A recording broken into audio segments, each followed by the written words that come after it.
Purple belt is the easiest belt in Brazilian Jiu-Jitsu, and I'm going to explain why. It's everything the blue belt was hyped up to be, except way cooler and way better. I had a comment saying that the purple belt was the hardest belt in Brazilian Jiu-Jitsu versus the blue belt, and he made the argument that the skill level was a little bit deeper and that people are better, and no, purple belt is the easiest belt in Brazilian Jiu-Jitsu, and here's why. The blue belt is kind of cool because you get some respect and you're not a white belt anymore, so you're not embarrassed to tell people you're training jiu-jitsu because, oh, what belt are you? You don't have to say white belt, you can at least say blue belt. I'm like, oh, it's not. It's like, well, I've been training for 2 years, it's got blue belt, right? But when you're blue belt, deep down in your being, you suck and you know you suck and it's your fault because you sort of understand jiu-jitsu and it's just not working because it's still a beginning belt. You still don't know all the things that you need to know to get into the expert divisions, into your purple belt. But once you get that purple belt, you shouldn't suck anymore, if I'm being honest. You should actually be pretty decent at jiu-jitsu.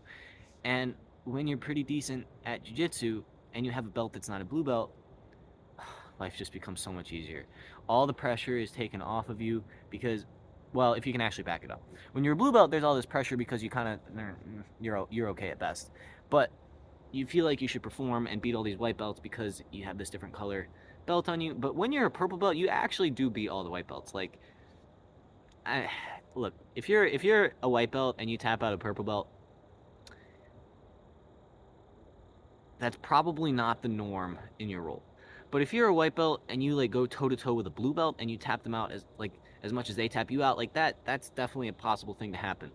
But by the time you make it to purple belt, you're usually a pretty advanced individual. And so all the perks that come with being advanced, such as having way more fun in your roles, you get to choose your training partners based on how difficult of a role do you want. If you really want a dogfight, well, you can roll with someone who's going to give you a dogfight. But most people, if you're most people aren't purple belts in Brazilian Jiu-Jitsu, and therefore most people in a class, if you want to have a role where you're not going to get absolutely smashed, you have that option. When you're a blue belt and a white belt, like any given role, you could just be absolutely smashed. It doesn't matter who you go against because you don't have that skill to back it up. On top of that, people give you so much instant respect when you get that purple belt. It's honestly to me like a little bit embarrassing. I wanted to say something to people because when I got my purple belt, it was like ridiculous how many more people would come up to ask me questions, and it was like 2 weeks ago I had the exact same opinion on the exact same things, except you didn't care what I had to say. But now today, because the different color of my belt, it was like very noticeable, and to me it was more just like it was more just a relief because I'm like I could skip past all the BS that was normally presenting itself when I would have interactions with people and we would have like a discussion about a technique or whatever.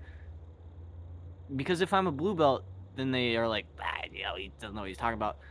And I generally don't like to tell people, advice on technique unless I'm like pretty dang sure about it. And so when I got my purple belt, I mean, it makes sense. Like, look, it does make sense. This is why we have the belt, is so you can have like a shorthand for assessing skill. But like, once you're a purple belt, you can tap out like a good purple belt. You can be competitive with anybody in the world. Now, you have to be a really good purple belt, but still, like, you're gonna get that instant level of respect, and you can skip warm up. You can't skip. Well, you could skip warm ups. It's like if you're gonna train all the time when you're a purple belt, and it's like the warm ups are gonna be like just jogging and sprinting, and you kind of just want to go in the technique portion of the class, and you just so happen to sit like purple belt skip warm ups because honestly, it's fun to skip warm ups and just do the cool parts of class. And you probably shouldn't. You probably should set a good example. And look, I wouldn't advise you skip warm ups, but if you do, you're probably not going to be chastised all that hard. I don't know. There are some perks, and when it comes to competing, there aren't a lot of other purple belts out there, to be honest. So the competition pool is pretty small.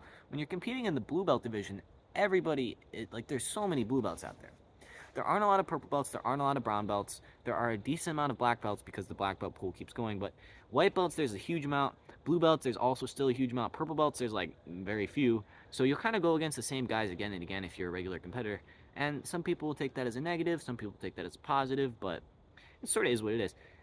The thing of the matter is, you can camp out as a purple belt for like a few years and just keep training and having fun, and it really is the best and most easy belt. I literally can't think of a reason why purple belt would be the hardest belt in Brazilian Jiu-Jitsu. Literally every single purple belt I have ever talked to in my entire life, we all just unanimously agree how nice it is to be a purple belt and how much being a blue belt was not optimal. So yeah, that's my thoughts on why being a purple belt is actually the easiest belt in Brazilian Jiu-Jitsu.